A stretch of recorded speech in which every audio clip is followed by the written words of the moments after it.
Hi, my name is Coco, and you probably clicked on this video because you are interested in getting starter locks, possibly a new hairstyle for the new year, or you're looking into switching things up a little bit, or you're just curious about new style. Either way, I'm going to be sharing my experience with starter locks over this 1 year period. I am officially hitting my 1 year in the early January timeframe, but I wanted this video to go out right before the new year because I know a lot of you guys are looking at New Year's resolutions, new hairstyles, a new hairdo, a new cut, a new color. You know, switching things up, new year, new me, all that cool stuff. I'm going to be going over my experience with locks, the budding process. I'm going to insert a bunch of pictures and all of that here. Yeah, and how long it took to lock and all of that. So let's get started. The first thing is everybody's experience with locks is different. I will say everybody's hair texture is a little bit different. Not everybody came from the same genetic code. You know, we are all different DNA and all of that. So I would say going in, have expectations that your style will be unique to you and your experience, and embrace that because it's going to be something that is going to be nurturing to your experience as a whole and your journey. And your lock journey will thrive because of it. You'll start to notice certain things with your locks that don't necessarily do the same things that other people's locks do. You know what I'm saying? So don't compare. Comparison is a thief of joy. Just throw that out the window. Your lock experience is yours, and nurture that as your own unique experience, okay? So just love that, and you'll thrive. I realized that my hair was in a state of like curliness and like a cute texture when I twisted it. So I knew right away what I wanted to go in with the style as I started the locks, because you have to kind of understand if you want to coil or if you want to go into a twist and then just let them lock up on its own, because twists can unravel if you have like finer texture hair, things like that. So there's just things to consider, and that's why I said every experience is unique. So definitely talk to your loctician about this, your hairstylist about this, about what works best for your locks. My loctician was able to talk me through the process of what worked well with my locks, and she said the twist will work. You know, I just had to maintain them and everything. I did get them wet like a month later because I went to the beach. I went on a vacation and I ended up getting it soaked, but it worked out because my hair, it definitely doesn't unravel that easily when it is wet. But if your hair is in a finer texture, it may do that, which would, you know, defeat the whole process. You have to kind of start it over. So it's just something to consider what kind of style you're going in to start, because you want the process to, you know, you want it to start budding a little bit faster. You don't want to interrupt that process, if you will. So just make sure that you're keeping that in mind when you're, you know, looking for a first style, and just ask your loctician on what they think will work best. I also knew with coils that it would make my hair a lot shorter. Now my hair was short, and I'll insert some pictures. You're probably gonna hear my dog just walking around. But I'll insert some pictures. My hair was a little bit shorter, of course, so I had to keep that in mind because I didn't want it to shrink up too much. One of the things for me was, excuse me, I need to get some tea because my throat's already going out. Oh my gosh. Okay, that's a little bit better. Whew, this weather. Anyway, so I kept that in mind when going in. I said I was gonna get I was gonna get twists instead of coils, because coils tend to shrink up faster, especially when it dries up in style and everything like that. So I didn't want it to be super tight and then have to wait for that length to grow out and everything like that. My hair does grow pretty fast, but with the coils, I felt like it wouldn't have looked well with my face shape. Maybe it would have, but I really like the twist. I've done twists before in my hair, just protective styles, and I knew how I looked. So I went in with the twist because I was already comfortable with that style. So I'm gonna insert some photos, and I had posted on Pinterest the first time I got the style. It looked very pristine. It was really tight, nice, and beautiful. And she did a great job. So I was able to keep that, you know, style for a long time.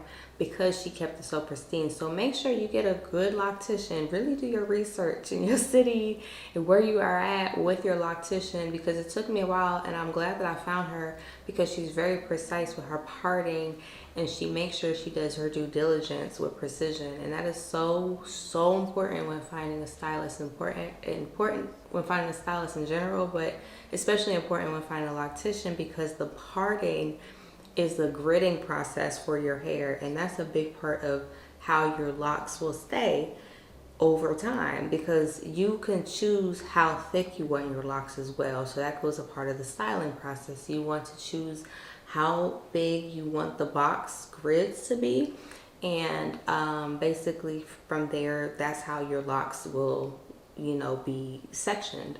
So you want to, have a good loctician that knows parting very well, because your parts, I think, make better styles.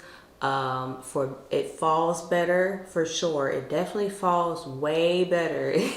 And this is something a friend of mine told me before I got locks. So she said she had locks for like 2 years, and she chopped them all off because she likes to switch up her hairstyle and everything. So she said she tried it out, but she said the gritting at first, she wished she had her parts right because it didn't fall into place the way she wanted it to.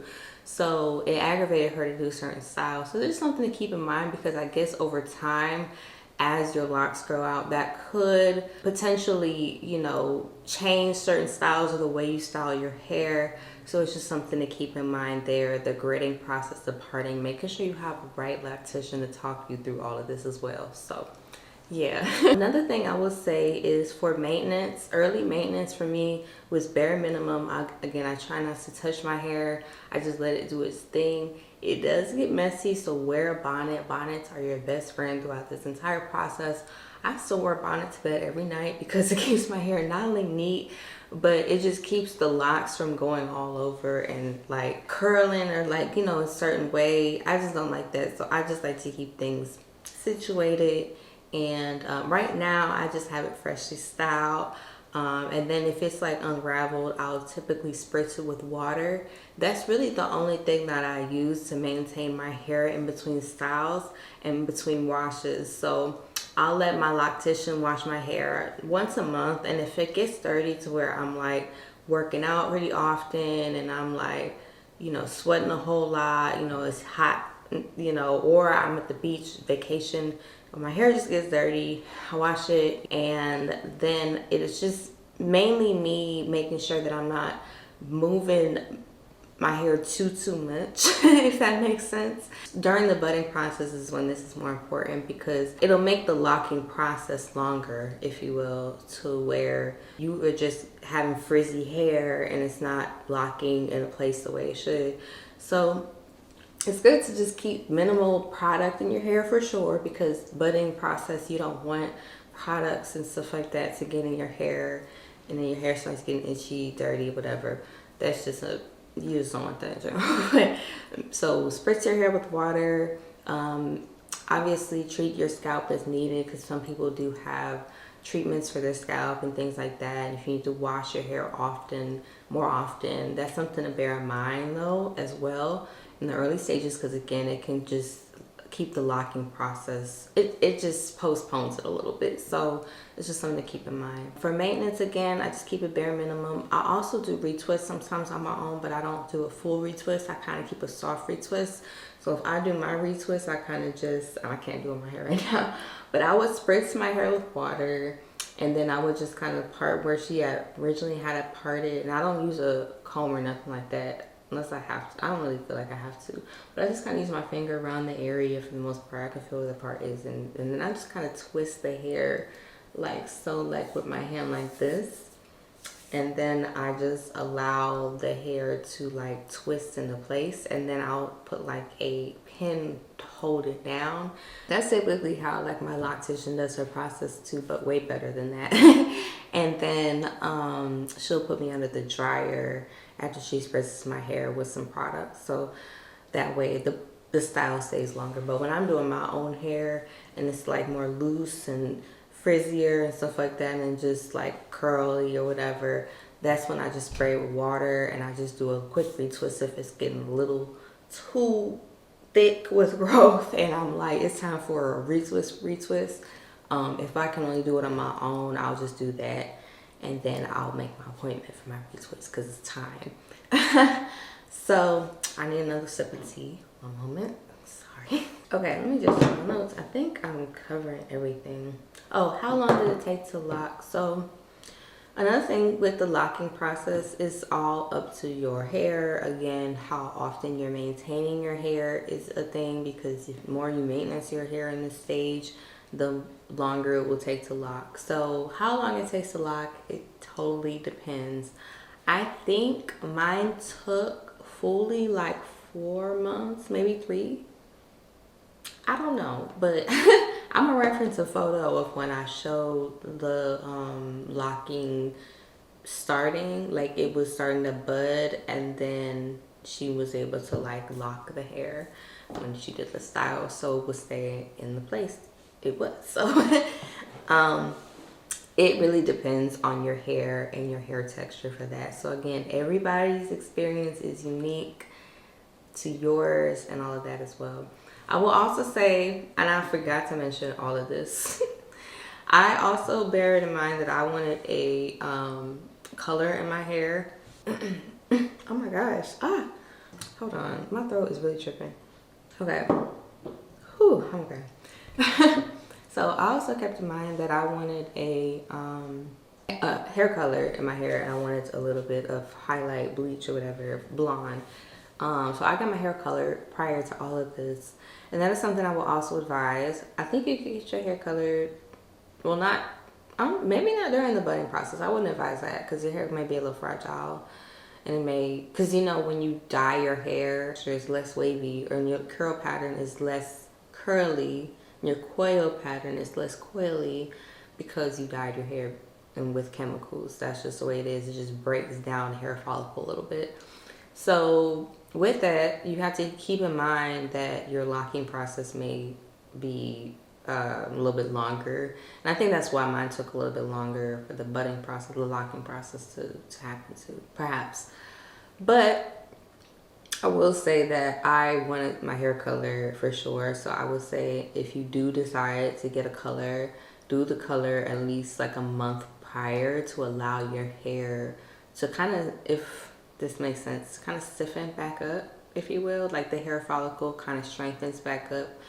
And then you can, I think that will be a better time. You can probably do it right after. Don't listen to me. I'm not a stylist, but I'm saying that's what I did. So do what you do your due diligence, get your due, okay? All right.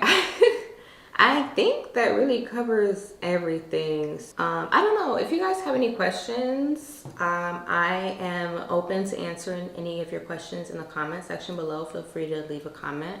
And yeah, that's pretty much all I had. So thank you for sticking around and listening to me and all of my little antics or whatever. Subscribe if you want to check out some more. I don't know what that was, but I gotta go. All right, love you guys. Bye. Happy holidays. Bye.